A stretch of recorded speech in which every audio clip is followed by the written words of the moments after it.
Hello everyone. Today, let's take on a real challenge. The real challenge is whether this pulp molded packaging can effectively protect our products.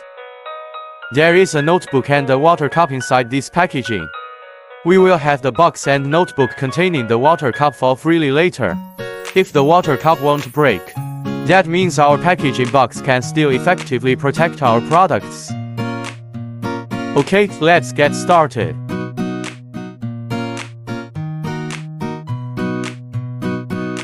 It was this corner that fell just now. Let's open the packaging and see if the cup is broken.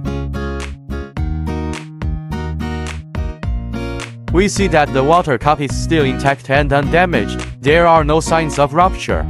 This challenge demonstrates that pulp molded packaging has a certain degree of hardness and elasticity. It can protect our products well.